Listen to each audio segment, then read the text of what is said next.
नमस्कार दोस्तों, स्वागत है आपका इमेज स्टडी पर। और आज हम पढ़ने जा रहे हैं करंट अफेयर 2022 की 13 मार्च 2022 की। स्टार्ट करते हैं। पहला क्वेश्चन है, हाल ही में किस राज्य सरकार ने डिजिटल भूमि अभिलेखों की डोर स्टेप डिलीवरी शुरू की है? तो इसका सही आंसर हो जाएगा बिहार। ठीक है दोस्तों, बिहार। और बाकी के बारे में जान लेते हैं। आंध्र प्रदेश, हाल ही में जो स्मार्ट पुलिसिंग इंडेक्स रिपोर्ट आई थी, कौन सी? Policing smart policing index 2021 report आई थी, उसके अंदर टॉप किया था आंध्र प्रदेश ने। और महाराष्ट्र ने किसमें टॉप किया था? तो महाराष्ट्र ने टॉप किया था इंडिया स्किल्स रिपोर्ट 2022, है ना? इस 2022 इसमें महाराष्ट्र ने टॉप किया था। और ओडिशा ने जो मिशन इंद्रधनुष चल रहा है ना, आप कमेंट करके बताना इसकी स्टार्टिंग कब हुई। मिशन इंद्रधनुष तो कितना क्या याद है आपको ना? मिशन इंद्रधनुष में टॉप किया ओडिशा ने, है ना? पहला स्थान किया है। नेक्स्ट चलते हैं। अर्थशॉट पुरस्कार 2021 किस भारतीय को दिया गया है? इंपोर्टेंट है, पर्यावरण से संबंधित अवार्ड है। इसका सही आंसर हो गया विद्युत मोहन। इसे तकाचार प्रोजेक्ट के लिए दिया गया था। और आदिल जूसावाला को कौन सा अवार्ड? अब हम यहाँ पर 4-5 अवार्ड डिस्कस कर लेते हैं ना। डेली 4-5 अवार्ड याद करेंगे हम। करंट तो बहुत पढ़ लेते हैं, लेकिन यार दिक्कत ये होती है कि हम रिवीजन नहीं कर पाते हैं। अभी ये सही बताना, ये चीज आपको याद थी क्या? कवि पुरस्कार 2021 किसको दिया गया है? तो इसका सही आंसर हो जाएगा आदिल जूसावाला को। और अनीता देसाई को कौन सा अवार्ड मिला है?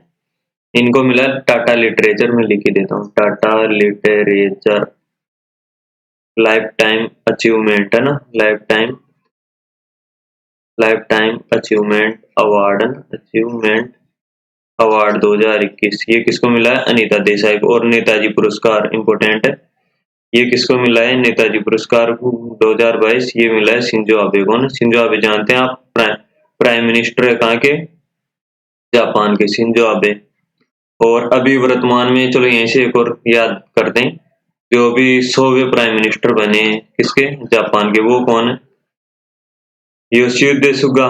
बिल्कुल गलत। अभी ये बन गए फूमियो किशिदा ना, फूमियो किशिदा। ये अभी प्रेजेंट टाइम में वहां की जापान के प्राइम मिनिस्टर। बात जापान की आ गई तो जापान की कैपिटल है टोक्यो, आप सब जानते हैं। और करेंसी है येन, है ना? येन। और नेताजी किसको कहा जाता था? सुभाष चंद्र बोस को। सुभाष चंद्र बोस, है ना? अब यहाँ से भी एक क्वेश्चन यार याद आ रहा है, मैं बता देता हूँ। सुभाष चंद्र बोस आपदा प्रबंधन, आपदा, आप समझ रहे होंगे मैं क्या करना चाह रहा हूँ यहाँ पर। आपदा प्रबंधन पुरस्कार, है ना?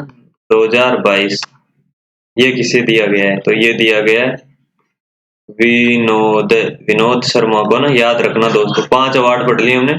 आदिल जूसावाला कवि पुरस्कार 2021, विद्युत मोहन को अर्थशॉट पुरस्कार 2021, अनीता देसाई टाटा लिटरेचर, नेताजी पुरस्कार इसको शिंजो आबे को, और सुभाष चंद्र बोस को बोस आपदा प्रबंधन पुरस्कार ये विनोद शर्मा को दिया गया है। नेक्स्ट क्वेश्चन चलते हैं। मध्य प्रदेश में किस शहर में पहले ड्रोन स्कूल का उद्घाटन किया गया है? तो इसका करेक्ट आंसर भोपाल बिल्कुल नहीं होगा, इसका होगा ग्वालियर। ठीक है दोस्तों। वैसे अभी आपने 1 महीने पहले करंट में पढ़ा होगा कि 5 ड्रोन स्कूल सेटअप करने जा रहा है मध्य प्रदेश। 5 कौन कौन से? ग्वालियर, सतना, भोपाल, जबलपुर। अब कौन सा बच गया भाई? 5वां 4 हो गए, 5वां है इंदौर। इंदौर से कुछ याद आ रहा है? स्वच्छता सर्वेक्षण 2022 इसमें किसने टॉप किया है? लगातार 5वीं बार इंदौर ने टॉप किया है इसके अंदर, है ना? पहले पे इंदौर, दूसरे पे सूरत। ठीक है दोस्तों। नेक्स्ट चलते हैं। MSME micro small medium enterprises idea hackathon 2022 की शुरुआत किसने की? पहले तो ये बताओ एमएसएमई मंत्री कौन है? तो हो जाएंगे नारायण तातू राणे, है ना? तो ऑब्वियसली बात है, इनकी हैकाथॉन उद्घाटन भी यही करेंगे। तो इसका सही आंसर हो जाएगा नारायण तातू राणे। ठीक है दोस्तों। देवाशीष पांडे, ये अभी कल ही पॉइंट हुए। इनका नाम इंपोर्टेंट है। Insurance regulatory development authority of India IRDA भी कहते हैं कि अध्यक्ष बने, है ना? अध्यक्ष बने ये कौन? देवाशीष पांडा है। ये अभी कल ही बने, याद रखना। Insurance regulatory development authority of India, इसकी स्थापना हुई थी 1999 में। और इसका हेडक्वार्टर कभी कभी पूछ लेता है, इंपोर्टेंट है, हैदराबाद। और हैदराबाद से आप और एक और याद रखना, ओपन रॉक म्यूजियम। ठीक है, ओपन रॉक म्यूजियम ये कहाँ पर है? हैदराबाद में खुला है ना। और जस्टिस ए के सीकरी से कुछ याद आ रहा है? बताइए आप इनको। किसका अध्यक्ष बनाया गया है? तो इनको बनाया गया भाई चारधाम परियोजना, है ना, चारधाम परियोजना समिति का अध्यक्ष, है ना। इस तरीके से याद करा करो, समिति का अध्यक्ष नरेंद्र कुमार गोयनका। ये कौन है? ये परिधान परिधान निर्यात निर्यात संवर्धन संवर्धन परिषद के अध्यक्ष, है ना, परिषद के अध्यक्ष। इस तरीके से आप रिलेट कर करके पढ़ा करो, क्योंकि यार देखो ऐसे प्रधानमंत्री कौन है, वित्त मंत्री कौन, ये सब याद कर लेते हैं, लेकिन इस तरीके से आप रिलेट कर करके, ये अभी इसमें से मेरे को लग रहा है जहां तक हो सकता है आपको एक ही नारायण तातुरानी के अलावा किसी का पता नहीं होगा, 90% चांस है ये। और जबकि इम्पोर्टेंट है, याद रख लेना। देवाशीष पांडा, इनको इरडा के अध्यक्ष बनाया गया है, और जस्टिस ए के सीकरी चारधाम परियोजना समिति के अध्यक्ष, और नरेंद्र कुमार गोयनका तो इनको परिधान परिधान निर्यात संवर्धन परिषद का अध्यक्ष बनाया गया है ना। और नेक्स्ट चलते हैं, हाल ही में इसरो यंग साइंटिस्ट प्रोग्राम के लिए कितने छात्रों का चयन करेगा? 29, 150, 128 या 135? इसका सही आंसर हो जाएगा 150 छात्रों को ना। इसरो, अब थोड़ा बहुत इसरो के बारे में जान लेते हैं। ISRO Indian Space Research Organisation, इसकी फुल फॉर्म होती है, स्थापना होती है 1969, और 1969 से आप याद रखना 20 जुलाई 1969 को नील आर्मस्ट्रॉन्ग चांद पर गया था ना, आर्मस्ट्रॉन्ग, याद रखना नील आर्मस्ट्रॉन्ग। और भी क्या है इसे, हाँ, इसकी स्थापना 15 अगस्त 1969 को हुई थी ना, इसरो की। और अभी इसके जो नए अध्यक्ष बने हुए एस सोमनाथ, है ना, एस सोमनाथ। एस सोमनाथ कहाँ से आए? VSS से, विक्रम साराभाई स्पेस सेंटर से। तो अभी इसका पद खाली हो गया विक्रम साराभाई स्पेस सेंटर का, तो इसके नए अध्यक्ष कौन बने? उन्नी कृष्णन, है ना, उन्नी कृष्णन। इस तरीके से दोस्तों आप रिलेट करके याद करा करो, है ना। अगर मतलब जब तक आप रिलेट करके याद नहीं करोगे ना, तब तक आपको चाहे एक एक घंटा आप करंट अफेयर पढ़ लो, उसका कोई सेंस नहीं है जब तक आप रिलेट कर करके नहीं पढ़ोगे। और 29 से कुछ याद आ रहा है, प्रधानमंत्री, अब ये क्वेश्चन ध्यान से सुनना इम्पोर्टेंट है, क्यों इम्पोर्टेंट है वो मैं बताऊंगा। प्रधानमंत्री राष्ट्रीय बाल पुरस्कार, है ना, राष्ट्रीय बाल पुरस्कार, प्रधानमंत्री राष्ट्रीय बाल पुरस्कार 2022 कितने बच्चों को दिया गया, है ना। तो ये इम्पोर्टेंट इसलिए क्योंकि एनटीपीसी जो अभी 2021 में हुआ था ना, उसमें पूछा गया था कि प्रधानमंत्री राष्ट्रीय बाल पुरस्कार 2021 कितने बच्चों को दिया गया। तो हो सकता है आने वाले एग्जाम में 2022 के बारे में पूछ ले, तो इसका सही आंसर हो जाएगा 29, है ना। किसका? प्रधानमंत्री राष्ट्रीय बाल पुरस्कार। अब आपने एक महीने पहले पढ़ा होगा, लेकिन 90% चांस है कि आप भूल गए होंगे। क्यों? क्योंकि आपने इसको रिवीजन नहीं किया। तो इसलिए यहाँ पर क्या क्या करते हैं कि 10 तो क्वेश्चन करंट के डिस्कस करते हैं डेली, और डेली बेसिस पे, और 30 करंट अफेयर का मैं आपका रिवीजन करवा देता हूँ मात्र 15 मिनट में ना। नेक्स्ट क्वेश्चन चलते हैं। सॉरी, ये 128 के बारे में कुछ याद आ रहा है? जो अब की बार पद्म अवार्ड दिए गए हैं ना, पद्म अवार्ड, वो 128 लोगों को दिए गए हैं। 128 में भी पद्म विभूषण कितने लोगों को दिया गया? 4 लोगों को। और बात करें पद्म भूषण की, तो ये दिया गया 17 लोगों को ना। और बात करें कि पद्म श्री, ये सबसे ज्यादा लोगों को दिया जाता है, और ये कितने लोगों को दिया गया है? ये 107 को। 107, 17 और 4 टोटल हो गए 128, है ना। और 35 से कुछ याद आ रहा है? अर्जुन पुरस्कार, है ना, अर्जुन पुरस्कार। अर्जुन पुरस्कार कितने लोगों को दिया गया है? अर्जुन पुरस्कार ये दिया गया 35 लोगों को। और अब बात ही पुरस्कारों की आ गई, खेलों, तो खेलों में भी मेन इंपॉर्टेंट ये मेजर ध्यानचंद, है ना, मेजर ध्यानचंद खेल रत्न पुरस्कार, है ना। खेल रत्न पुरस्कार कितने लोगों को दिया गया? खेल रत्न पुरस्कार कितने लोगों को दिया गया? बताइए आप, सोचो थोड़ा। तो ये दिया गया है 12 लोगों को। ठीक है दोस्तों, कितने लोगों को? 12 लोगों को। इस तरीके से आप रिलेट कर करके याद करा करो। एक बार मैं रिवीजन करवा देता हूँ वापिस, हमने क्या क्या पढ़ा। प्रधानमंत्री राष्ट्रीय बाल पुरस्कार 2022 29 लोगों को दिया गया, और इसरो यंग साइंटिस्ट प्रोग्राम के तहत 150 छात्रों का चयन करेगा। और 128 हमने पद्म अवार्ड पढ़े, जिसमें 4 पद्म विभूषण, 17 भूषण और 107 पद्म श्री, है ना। अर्जुन अर्जुन पुरस्कार 35 लोगों को दिया जाएगा, और मेजर ध्यानचंद खेल रत्न पुरस्कार 12, है ना। नेक्स्ट चलते हैं। अब देख लो आपके सामने कितने क्वेश्चनों का आपका रिवीजन हो गया, है ना। अंतर्राष्ट्रीय मातृभाषा दिवस 2022 कब मनाया गया? तो इसका सही आंसर हो जाएगा 21 फरवरी, है ना। और 13 फरवरी से कुछ याद आ रहा है आपको? तो आना चाहिए वर्ल्ड रेडियो डे, है ना। क्या मनाते हैं? World radio day. इसकी थीम क्या थी? Radio day. इसकी थीम थी रेडियो एंड ट्रस्ट 2022 की, ठीक है। और 4 फरवरी को हम क्या मनाते हैं? World cancer day, cancer day. और इसकी मतलब इसकी थीम क्या थी? क्लोज द केयर गैप, है ना, क्लोज द केयर गैप। और 2 फरवरी को क्या मनाते हैं? World wetland day. इम्पोर्टेंट है सारे, चारों चारों फरवरी के, है ना। और इसकी थीम क्या थी? Wetland, wetland action for people and nature, nature.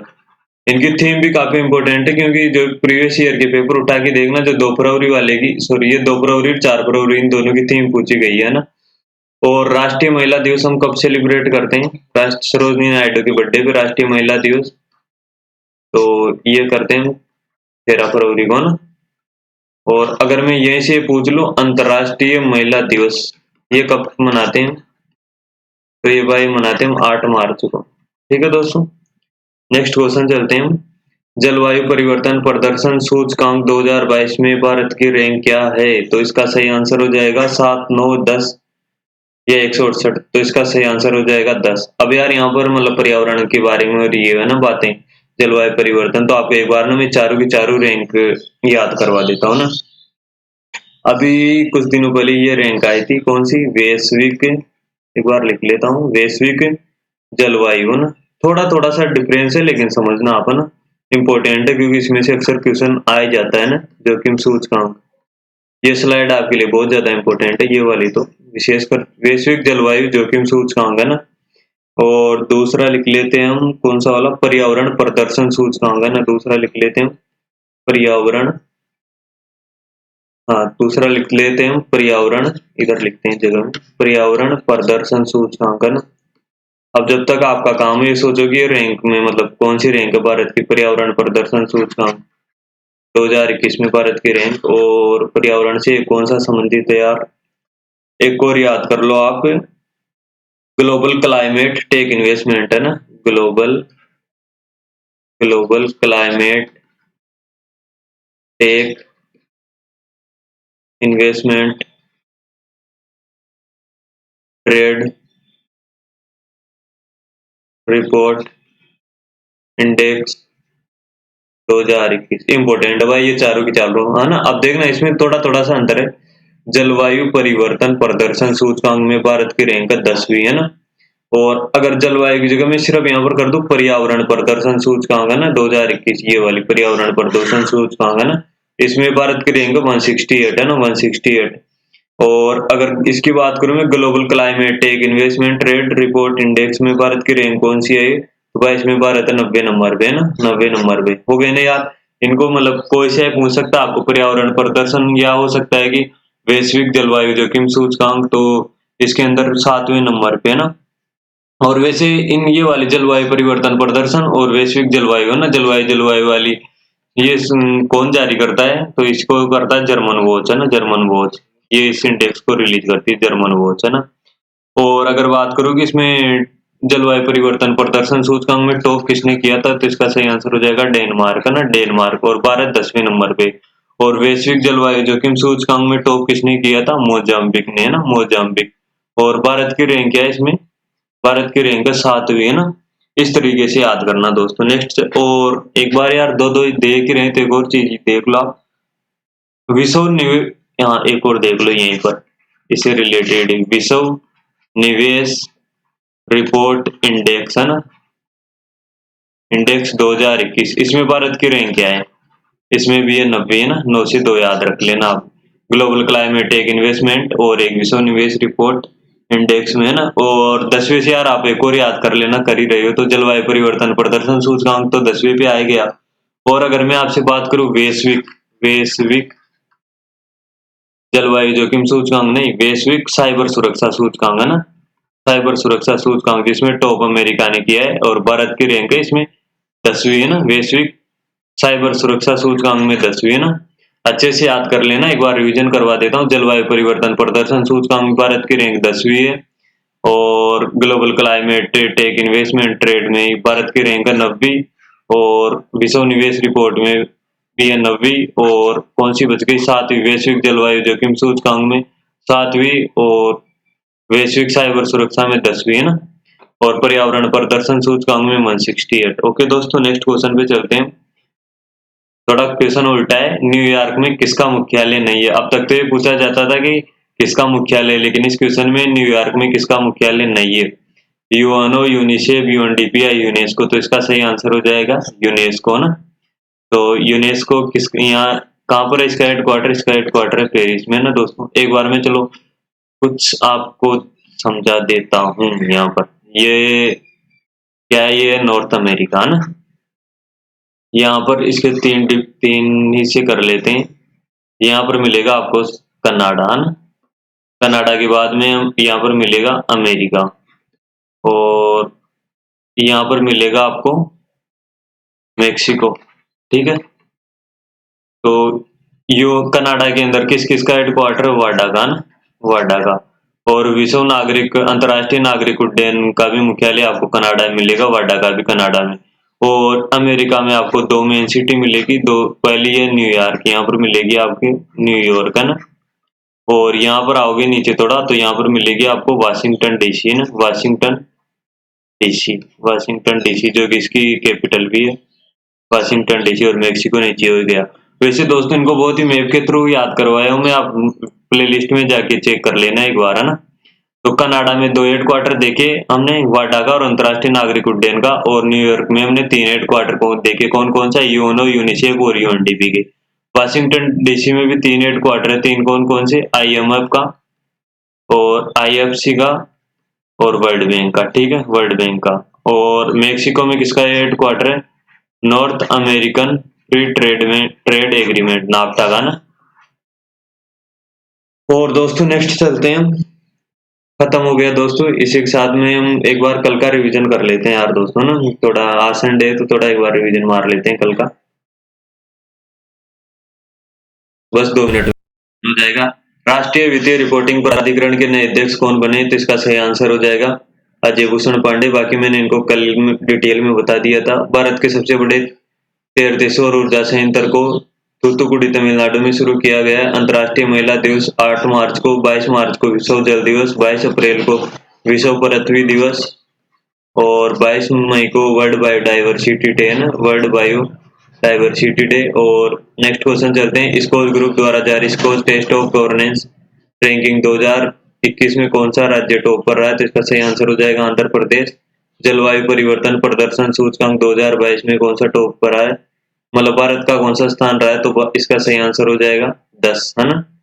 और ये शूटिंग वर्ल्ड कप 2022 कहाँ चल रहा है? तो इसका सही आंसर हो जाएगा ये मिस्र काहिरा में ना। और भारतीय रेलवे ने पहली शक्ति गति कार्गो टर्मिनल्स को कहाँ शुरू किया गया है? तो इसका सही आंसर हो जाएगा थापर नगर, झारखंड के अंदर। और पर्याय महोत्सव ये कहाँ पर सेलिब्रेट किया जा रहा है? कर्नाटक में है ना। इसके बाद में सुषमा स्वराज पुरस्कार की घोषणा कहाँ की गई है? हरियाणा में, हरियाणा राज्य सरकार ने की है। नेक्स्ट, नेपाल के किस ट्रांसजेंडर कार्यकर्ता को इंटरनेशनल वुमन ऑफ करेज पुरस्कार से सम्मानित किया गया है? तो इसका सही आंसर हो जाएगा भूमिका श्रेष्ठ को ना। आलिया भट्ट को कौन सा पेटा अवार्ड दिया गया ना, पेटा 2021-22। और दिव्या हेगड़े यूनाइटेड नेशंस वाला पुरस्कार दिया गया था इनको ना। तो इसी के साथ में हम यार वीडियो एंड करते हैं, बहुत हो गया तो ना इनको। ओके दोस्तों, वीडियो पसंद आए लाइक शेयर और सब्सक्राइब कर देना। धन्यवाद।